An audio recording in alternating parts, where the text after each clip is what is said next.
காங்கிரஸ் கட்சியின் சார்பாக ஒரு சில கருத்துக்களை சொல்ல விரும்புகிறேன். இன்றைக்கு திரு தினேஷ் அவர்கள் வருகை புரிந்திருப்பதனுடைய நோக்கம் மோடி அரசாங்கம் கொண்டு வந்திருக்கிற சட்டவிரோத விவசாயிகள் மசோதா 3 மசோதாக்களையும் எதிர்ப்பது எதற்காக என்பதை சொல்வதற்காக அவர்கள் இங்கே வந்திருக்கிறார்கள். நாம் ஒரு வரியில் சொல்வோம் என்று சொன்னால், விவசாயிகளுக்கு மிக எதிர்ப்பான விவசாயத்தை அழிக்கக்கூடிய ஒரு திட்டத்தை மோடி அரசாங்கம் கொண்டு வந்திருக்கிறது. இந்தியாவினுடைய ஒவ்வொரு முக்கிய துறைகளையும் தனக்கு வேண்டிய நண்பர்களுக்கு கொடுப்பதற்காக ஒரு சட்டத்தை போடுகிறார் மோடி.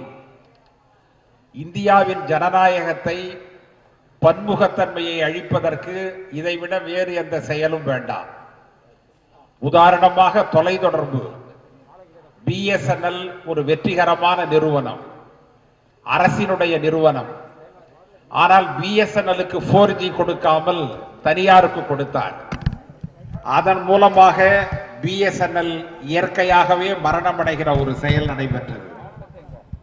அதன் பிறகு தனியாரிலும் தனக்கு வேண்டியவர்களை மேம்படுத்த வேண்டும் என்பதற்காக போட்டியாளர்களை அழித்தார். ஏர்செல் அழிக்கப்பட்டது. இப்பொழுது ஏர்டெல் அழிக்கப்பட்டுக் கொண்டிருக்கிறது. 130 கோடி மக்கள் வாழ்கிற இந்த தேசத்தில் அதன் பிறகு ஜியோ மட்டும்தான் இருக்கும். எனவே 130 கோடி மக்கள் வாழ்கிற ஒரு தேசத்தினுடைய தொலைத்தொடர்பை ஒரு தனிநபருக்கு இந்த அரசாங்கம் வழங்கி இருக்கிறது. பொது சொத்துக்கள், பொது உடைமை என்பதையெல்லாம் ஜவஹர்லால் நேரு அவர்கள் கொண்டு வந்தார்கள். ஆனால் இன்றைக்கு அரசாங்க நிறுவனங்கள் அழிக்கப்படுகின்றன. அதனுடைய தொடர்ச்சி தான் இன்றைக்கு விவசாயிகளுடைய 3 மசோதாக்கள், விவசாயிகளுக்கு எதிர்ப்பான மசோதாக்கள்.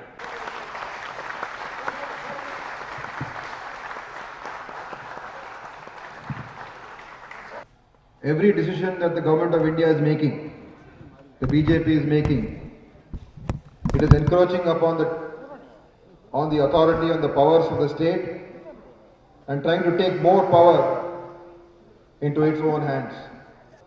If you see the NEET exams, every state has got its own examinations.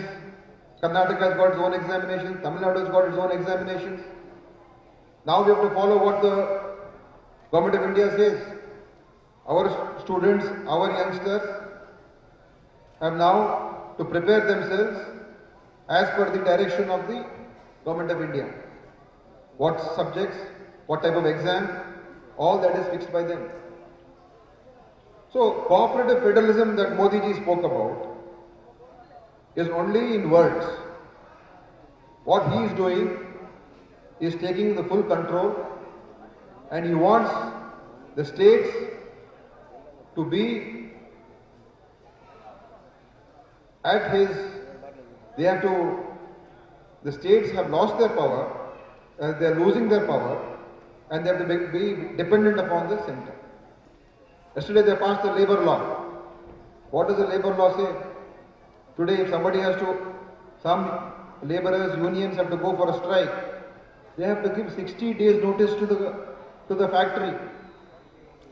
Before 60 days they cannot have a strike. Any factory below 300 members did not have a union. They can be employees, workers can be removed at any time. So laborers' rights are being curtailed. Farmers they are going to lose their protection, regulation, everything is going to go. Who is benefiting from all this? It is the capitalist, rich, big corporate companies which are going to take control. That is what is happening today. The BJP is selling this country. I'll make that serious allegation. Selling the assets of the country. Selling the value, the wealth of this country to go into few people's hands. Somebody like Mr. Ambani, somebody like Mr. Adani will be holding the retail business, they'll be holding the telecom business, they'll be running the airports, they'll be running the railways, they'll be running the markets. So why do we need a government in the future if everything is going to be controlled by these corporate companies? And what do corporate companies do? They exploit. For them, profit is the only. That is the main intention, to make more profit. So this is what is happening, and Congress and other parties, we have decided to take this issue up in a very big way.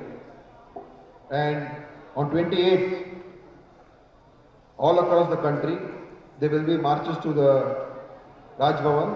But here in Tamil Nadu, all alliance parties together on 28th will be protesting against the anti-farmer, anti-labor laws that Government of India has made. And we will be taking up programs, a signature campaign from all the farmers across the state, across the country, collecting minimum 2 crore signatures. And on November 14th, on Sri Jawaharlal Nehru's birthday, we will be meeting the President to request him that all these acts of the government needs to be curtailed, needs to be controlled. Otherwise, there's going to be economic chaos in this country. இது போன்று உங்களை சுற்றி நடக்கும் செய்திகளை நீங்கள் தெரிந்து கொள்ள subscribe செய்து பெல் ஐகானை கிளிக் செய்து எங்களோடு பயணியுங்கள். மறக்காமல் லைக், ஷேர், கமெண்ட் செய்யுங்கள்.